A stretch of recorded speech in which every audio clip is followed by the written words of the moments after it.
The sortie on Mestre occurred during the revolutionary year of 1848 on October 27. Italian volunteers charged the Austrian fortification, took the town and withdrew, with the loot of 3 baggage wagons, 8 horses, large quantity of ammunition and the military chest, back to the fort at Marghera. Prelude. A narrative on the event of the sortie on Mestre was written by Lieutenant General Pepe and published by Henry Colburn in 1850, London. On the morning of the 27th before dawn, the General-in-Chief, surrounded by his staff, from the lunette No. 12 in the fort of Marghera, observed the movement of 3 columns, which contained in all about 2,000 bayonets. That on the left consisted of 450 men of the 5th Venetian Legion, commanded by its colonel, D'Amigo, and embarked on a number of boats. It was preceded by 5 pirogues and 2 scouts, under the orders of Captain Basilissa of the Navy. These boats, with their artillery, were intended to facilitate the landing of our men in Fusaria. The colonel had instructions to occupy the post, and afterwards the part of Boria which adjoins the city of Mestre, so as to form a reserve from the center column. This column consisted of 900 men, commanded by Colonel Morandi, and composed of Lombard and Bolognese volunteers. Its orders were to dislodge the enemy entrenched on the railroad, and then to occupy Mestre by force. The right column of 650 men, formed of the Free Italian Battalion and the chasseurs of the Upper Reno, commanded by Colonel Zambecari, had orders to take a barricade erected on the narrow banks of the Canal of Mestre and defended by 2 guns,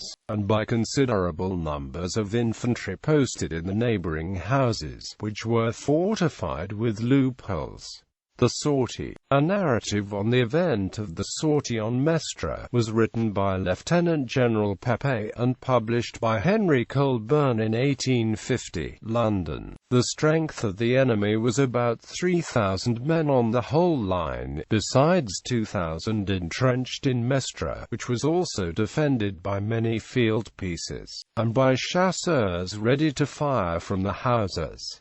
The center column was stopped by the fire of the muskets, and by the artillery of the enemy. The General-in-Chief dispatched Colonel Ullo with 100 gendarmes of the reserve, and with this reinforcement he rallied and urged on the column at the part it charged, and they penetrated into the city. They were stopped a second time, but in spite of the obstinate resistance they encountered, and the great loss they sustained, they advanced onwards. The enemy, after losing part of their artillery, defended themselves from the houses. Captain Sertori, Major Roserol, and Captain Catabine, bold even to temerity, undertook with a handful of brave Lombards to drive out the Austrians house by house, and thus opened the way to our troops who occupied the city militarily. But what was still better was to have proof that the Italian volunteers, who only a few months before he had taken arms for the first time, commanded by officers for the most part new to the profession, had beaten the Austrians, who were superior in number, well entrenched, obstinately defended, and prepared overnight to receive us,